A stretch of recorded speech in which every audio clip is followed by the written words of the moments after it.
Moments ago, he also defended an anti-Semitic trope that he made at the White House yesterday. In my opinion, the Democrats have gone very far away from Israel. I cannot understand how they can do that.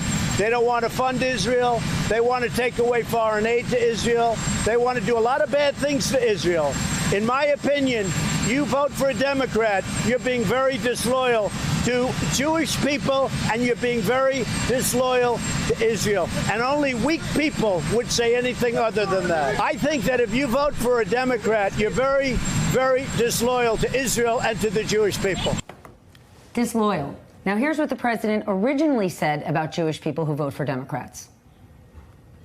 Where has the Democratic Party gone? Where have they gone where they're defending these two people over the state of Israel? And I think any Jewish people that vote for a Democrat, I think it shows either a total lack of knowledge or great disloyalty. All right, the president made the comments after he was asked about Democratic Congresswoman Ilhan Omar's suggestion that the U.S. should reconsider how much aid it annually sends to Israel. Omar and her colleague, Congresswoman Rashida Tlaib, were barred from entering Israel last week, a move encouraged by President Trump. This morning, the president continued his attacks on the two lawmakers, suggesting they have, quote, hatred of Jews and Israel.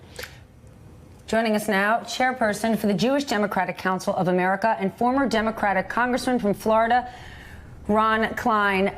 We'll start with what the president said yesterday and today. What do you make of it?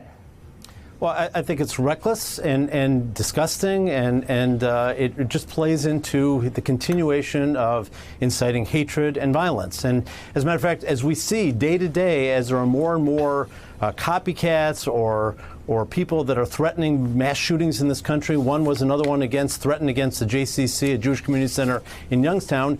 His language matters. When the President of the United States speaks, people listen. Unfortunately, there are people out there that take up his words and take action. The result of all this is that the Jewish community is far less safe today than it was a few years ago.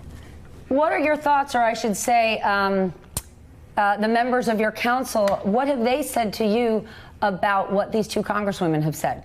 Well, we don't agree with the congressman. We think that they're wrong.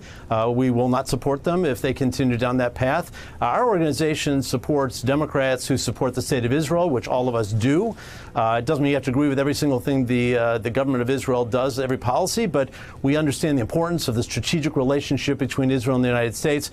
But more or equally important, I would say, is the Jewish community in the United States, the values, and the reason that 75% approximately vote Democrat and that 32 out of 34 members of Congress that are Jewish are Democrats. That's no coincidence. It's because the Democratic Party also holds the key to all the other things that the community cares about, such as a reasonable immigration. We know what immigration means. It's our history of having the access to this country. A reasonable environmental policy, fight against anti-Semitism. Those kinds of things are important to us, and that's why they vote Democrat. So who's this message for? The president's message about Democrats, Jews shouldn't support Democrats, and it's disloyal. Who's that? Who's the audience? Is there any Jewish person in America who's saying, "Wow, maybe I'm disloyal for being a Democrat," or is this for somebody else? What happens when the president says something like this? Well, I think, listen, there's a portion of the community. The community obviously has lots of different opinions on different things, which is perfectly fine. It's like any other community in the United States.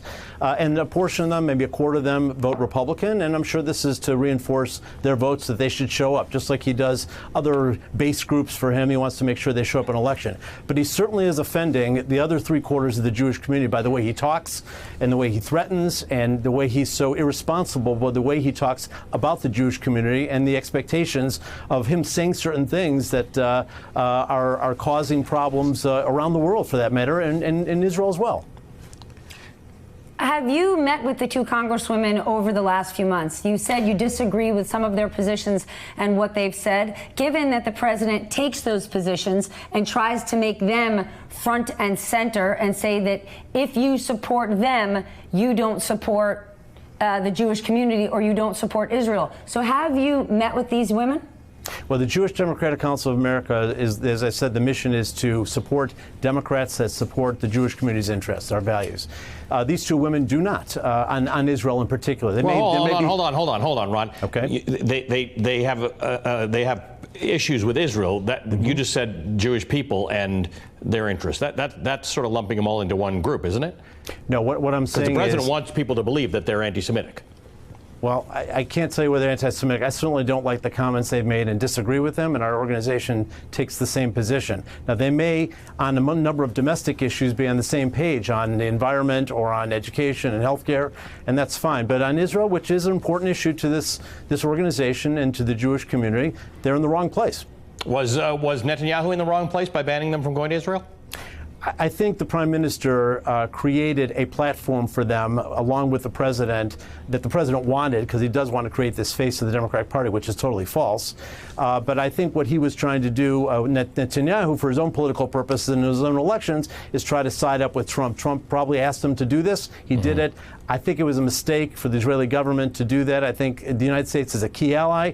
All of our members of Congress should have the right to go over there and fact find for themselves. My guess is if they went over there, they'd probably see a lot of really good things. They may not agree with them ultimately, but almost all Democrats, with the exception of a handful, are very supportive of Israel for all the right reasons.